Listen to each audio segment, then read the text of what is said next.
श्रुति अपनी माँ के साथ रहा करती थी। श्रुति की माँ हमेशा श्रुति की शादी के लिए लड़के ढूंढा करती, पर श्रुति का सांवला रंग और चेहरे पर पिंपल्स देखकर कोई उसे शादी के लिए हामी नहीं भरता था। बेटा, ये लड़का भी चला गया, मेरे पास कुछ साल ही बचे हैं। तेरे बापूजी तो हमें छोड़कर चले गए, पर खुद जाने से पहले तुझे एक अच्छे लड़के के हवाले करना चाहती हूँ। श्रुति अपनी माँ की बातों से हमेशा उदास ही रहा करती थी। एक दिन जब श्रुति बाजार से घर की तरफ लौट रही थी, उसने देखा पेड़ के पास एक पोस्टर लगा हुआ है। 21 दिन में अप्सरा बनने का ट्रीटमेंट। आइए हमारे पास अप्सरा ब्यूटी पार्लर में। अरे अगर ये सच में मेरी शक्ल को ठीक कर देंगे तो मेरे लिए तो रिश्तों की लंबी लाइन लग जाएगी। श्रुति दिए गए पते पर पहुंच जाती है। वो एक बहुत बड़ा पार्लर था। श्रुति अंदर चली जाती है, जहां उसे अनीता मिलती है। अनीता का रंग भी सांवला था और फेस पर पिंपल भरे पड़े थे। अनीता श्रुति से पूछती है, क्या तुम भी ट्रीटमेंट के लिए आई हो? श्रुति हाँ में जवाब देती है। दोनों के बीच काफी बातें होती है। तभी अनीता को कमरे के अंदर बुलाया जाता है। थोड़ी देर बाद श्रुति का भी नंबर आ जाता है। अंदर जाते ही राशि श्रुति को चेयर पर बिठा देती है और खीरे के 2 स्लाइस आंखों पर रख देती है।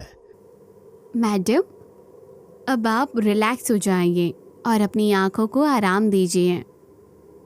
राशि फ्रिज में से एक जार निकालकर उस लिक्विड को श्रुति के फेस पर लगा देती है और कुछ ही देर में श्रुति का फेस खून सा लाल हो जाता है। मैडम, अब आपको ये मास्क 30 मिनट के लिए रखना है। मास्क इतना ठंडा और रिलैक्सिंग था कि श्रुति को नींद आ जाती है। जब श्रुति गहरी नींद में होती है, वो देखती है कि अनीता एक अंधेरे कमरे में अकेली बैठी रो रही है। अनीता रो क्यों रही है? जब श्रुति अनीता को आवाज लगाती है, अनीता श्रुति की तरफ देखती है। लाल आंखें, बिखरे बाल, उसके गले से आता खून देखकर श्रुति की नींद खुल जाती है। श्रुति डरी सहमी अनीता अनीता कहते हुए चिल्ला रही थी। आवाज सुनकर राशि कमरे में आ जाती है और श्रुति को शांत करवाती है और फिर फेस वॉश कर देती है। श्रुति को पहले दिन ही काफी फर्क दिख रहा था। आपको देखकर तो लगता है आप हमारे ट्रीटमेंट से खुश हैं। अब आपको 20 दिन और आना होगा और गैप मत कीजिएगा। श्रुति वहां से चली जाती है। देखते ही देखते 21 दिन बीत जाते हैं। अब श्रुति बहुत खूबसूरत और गोरी हो गई थी।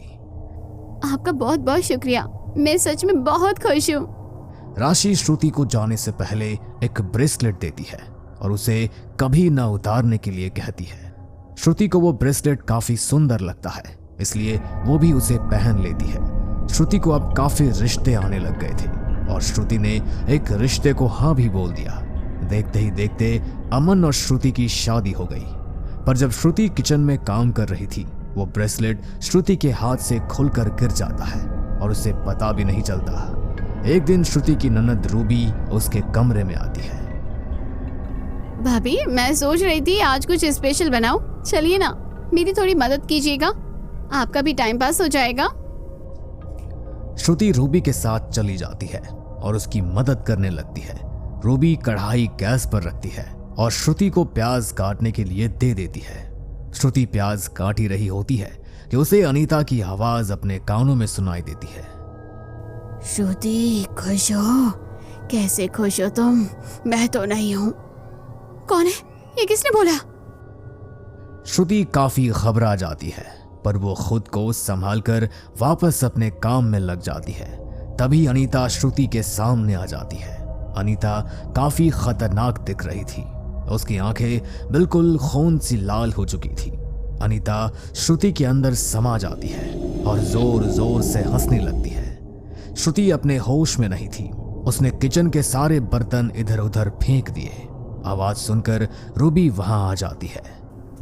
भाभी, ये आप क्या कर रही हो? श्रुति रूबी को देखकर एक चाकू उठा लेती है और रूबी को मारने लगती है। दोनों के बीच हाथापाई हो जाती है।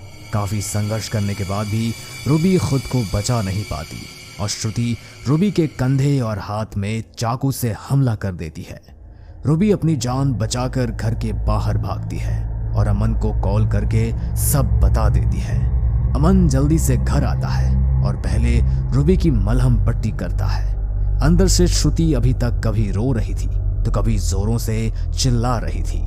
अमन जब श्रुति को देखने किचन को जाता है, श्रुति भागते हुए अमन को मारने आती है। अमन समझ चुका था कि ये कोई भूत प्रेत का मामला है। अमन बिना समय गवाए अपने जान पहचान के बाबा को घर बुला लेता है। बाबा जल्दी से हवन सामग्री फ्लोर पर बिछा देते हैं और श्रुति को घेरे के अंदर बिठा देते हैं। कौन है तू? मैं नहीं बताऊंगी मैं कौन हूँ। मैं भी तुझे नहीं छोड़ने वाला, बता कौन है तू? बाबा आग से भस्म हाथ में लेकर कुछ मंत्र पढ़ते हुए श्रुति की तरफ उड़ाते हैं और श्रुति दर्द से छटपटाने लगती है और सब बता देती है। मैं अनीता हूँ। जिस दिन श्रुति पार्लर में आई थी उस दिन मैं भी आई थी। मुझे तो ये समझ नहीं आ रहा था कि ये लोग ऐसा क्या कर रहे हैं जो लड़कियां इतनी सुंदर बनती जा रही हैं।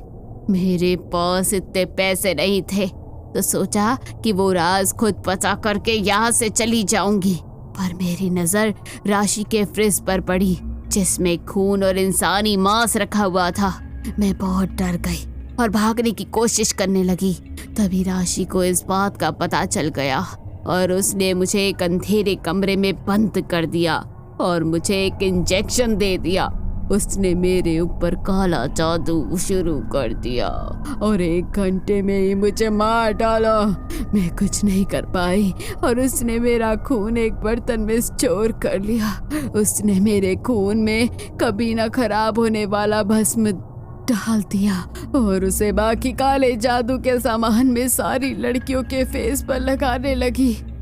जिन जिन ने मेरे खून को लगाया मैं उसके साथ कुछ भी कर सकती हूँ, इसलिए उसने सबको एक रक्षा ब्रेसलेट पहना दिया था।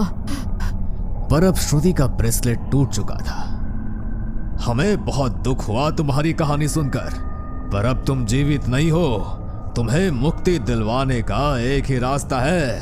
और बताओ तुम्हारे लाश को कहाँ दफनाया गया है? नहीं बताऊंगी। बाबा एक छड़ी से उसे मारने लगते हैं और साथ ही साथ मंत्रों का जाप कर रहे होते हैं। बहुत तंत्र मंत्र करने के बाद बाबा अमन को बताते हैं, इसकी लाश उसी अप्सरा ब्यूटी पार्लर के पीछे दफनाई गई है। उसके ऊपर एक तुलसी का पौधा लगा हुआ है। जाओ और उसके लाश को जला दो। अमन भागा भागा उस जगह पहुंचता है। दूसरी तरफ वो चुड़ैल श्रुति को बार बार मारने की कोशिश कर रही होती है और घेरे से बाहर जाने का प्रयास करती है। अमन ने जल्दी से तुलसी के पौधे को साइड रखा और खोदना शुरू किया। तब तक चुड़ैल ने बाबा को घायल करके उड़ते हुए वहां आ जाती है। चुड़ैल श्रुति का शरीर छोड़कर अमन को मारने की कोशिश करती है। तभी अमन श्रुति की तरफ माचिस फेंकता है और श्रुति जल्दी से आग लगा देती है और चुड़ैल हमेशा हमेशा के लिए मुक्त हो जाती है।